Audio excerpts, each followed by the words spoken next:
नागपुर में शुरू बच्चू कडू के नेतृत्व वाले किसान महाएल्गार मोर्चा अपनी मांगों पर अड़िग है। इस आंदोलन को मराठा आंदोलक मनोज जरांगे पाटिल का समर्थन भी मिला है। मनोज जरांगे ने आंदोलन से जुड़ी मामलों पर मीडिया के सामने कहा कि वे किसान पुत्र होने के नाते सीधे आंदोलनकर्ताओं के बीच आए। उन्होंने जोर देकर कहा कि अधिकारियों और नेताओं के बजाय आंदोलन का मूल गाभा आंदोलन करता है। जरांगे ने सभी को शांति बनाए रखने, मतभेद छोड़कर एकजुट रहने और सही रणनीति के साथ चरणबद्ध कदम उठाने की सलाह दी।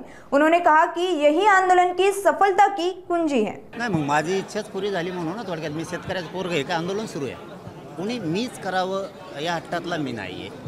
शेतकऱ्यांना आपल्या न्याय कसा मिळेल, त्याच्या पदरात काय पडत याच्यासाठी समाधानी राहणार आहे।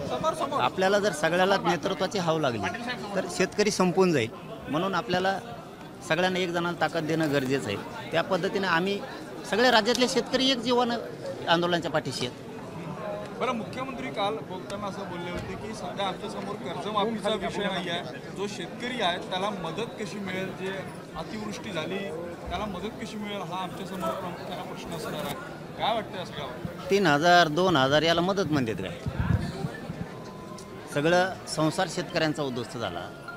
रानाचे रानं वाहून गेले, त्यातलं पीक वाहून गेलं, त्यातल्या कोंबड्या वाहून गेल्या, घरात असणारं सगळं धान्य, कपडे, शाळेतले पोरांचे सगळे दप्तरं वाहून गेले। आमच्या शेतकऱ्यात असं आहे की आम्ही शेतात कामाला जाताना असणारं मंगळसूत्र किंवा कानातलं हे कधी शेतात नेत नाही तर घरात ठेवतो, ते घरात ठेवलेलं सुद्धा सोन्या नाण्यासहित सगळं वाहून गेलं। बाजरी, ज्वारी, गहू असणाऱ्या घरात त्याला कोमं उगले, परत म्हशी वाहून गेल्या, कांद्याच्या चाळीची चाळी वाहून गेल्या, लोकांनी सोयाबीनच्या गंजी घातल्या होत्या त्यासुद्धा वाहून गेल्या। तुम्ही भरपाई देताय काय? आम्हाला 100% भरपाई पाहिजे, या मतावरती आम्ही थांबेल। सरकार समजा सकारात्मक निर्णय झाला नाही तर इथून पुढे जे रेल रोको होईल किंवा इतर आंदोलन होईल त्यामध्ये तुम्ही सहभागी असणार नाही। आता ते आज चाललेत, जर तरला आजच उत्तर देऊन बरोबर नाही। आज ते चाललेत, त्यांचं ठरलंय जायचं सगळ्या त्यांच्या समितीचं। आज काय निर्णय होईल महाराष्ट्र बघलच ना। सरकार हे शेतकरी संपवण्याचं कार्य करते आहे असं आरोप होत आहे, काय वाटतं तुम्हाला? कोण म्हणतंय? सरकार शेतकऱ्याला संपवण्याचं काम करते आहे, कारण शेतकऱ्याची हिडसाण एवढी होत आहे पण सरकार लक्ष देत नाही। सरकारने चांगलं केलं का शेतकऱ्याचं? 70 वर्षात 75 वर्षात केलंच नाही ना। शेतकरी जितका लुटता येईल तितकं लुटण्याचं काम प्रत्येकाकडून झालं हे ना। यांचा नीट उभाच करणं गरजेचं आहे।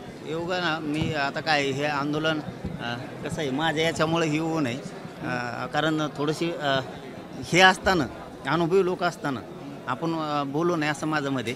हे असे नीट करायला आलेले आहेत, त्याच्याशिवाय प्रश्न काय मार्ग असे नीट करायला आलेले आहेत आणि ती वेळ येणारच आहे असं मला वाटतं। म्हणजे ही योग्य वेळ तुमच्या म्हणण्यानुसार ही योग्य वेळ यावेळी जर शेतकऱ्यांना मदत केली, खरीप गेला, रब्बी मात्र शेतकऱ्यांच्या हाती आणायचं असेल तर ही योग्य वेळ। हो, याच्यावरती मी सहमत आहे की हीच योग्य वेळ आहे सरकारने मदत करण्याची शेतकऱ्यांना, आणि आंदोलनसुद्धा योग्य वेळीच उभा आहे। काल ज्या पद्धतीनं न्यायालयाने आदेश दिला की खाली करा जागा, तोच डाव आहे का? मी न्यायदेवतेबद्दल बोलणार नाही, कारण न्यायदेवताच ही शेवटचा गरिबांचा आधार आहे। परंतु सरकारने मात्र डाव टाकला। प्रतिडाव टाकून त्यांचं षडयंत्र कसं मोडायचं, आंदोलन आपण कसं यशस्वी करायचं हे डाव मात्र आपण खेळणं गरजेचं आहे, त्याशिवाय यशस्वी होणं अवघड आहे। तुम्ही जे आंदोलन आतापर्यंत यशस्वी केले, आता तुमच्या येणाऱ्या शेतकऱ्यांच्या या आंदोलनाला बळ मिळेल का? त्याची व्याप्ती तुम्ही वाढवणार का? तुमच्या कार्यकर्त्यांना सांगणार का या आंदोलनात सहभागी? अरे आम्ही काय शेतकऱ्याचे पोरं नाही काय? कार्यकर्त्याला सांगायला आम्ही सगळेच एकामेकाचे कार्यकर्ते आहेत।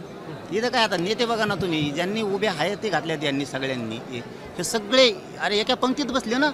याच्यापेक्षा राज्याला काय संदेश पाहिजे? त्याच्यामुळे मोठे पण लहान पण काय नाही, श्रीमंत शेतकरी, गरीब शेतकरी सगळे एका आचारसंहितेखाली जर खाली आले तर हे आंदोलन यशस्वी होत आहे आणि सगळ्यांना बाहेर पडावंच लागणार आहे। बरं, तुम्ही बोलताना एक गोष्ट बोलले की मुंबईला जायला नको होतं, पण आता तुम्ही त्यावर बोलणार नाही। बच्चू कडूंना जे काही पाऊल घेतलेला मुंबईला चर्चेला जातात या बाबतीत तुमचं काम आहे? मी स्पष्ट सांगितलं की या आंदोलनात आणि आमच्या आंदोलनात खूप फरक आहे, कारण यांना हे अनुभवातून केलं यांचे अनुभव यांना बोलतात की आपण कोणत्या टप्प्यावर काय काय निर्णय घेतले पाहिजे, कारण शेतकऱ्याच्या मागण्यातलं मला ज्ञान नाही, त्यामुळे मी काय बोलणार? ज्याच्यात मला ज्ञान आहे त्यात मी बोलतो। आता मी हे शिकतोय नाही असं नाही, ते बरोबर करतील अशी आशा आहे महाराष्ट्राला की हे सगळे शेतकरी संघटनेचे सगळे बरोबर करतील।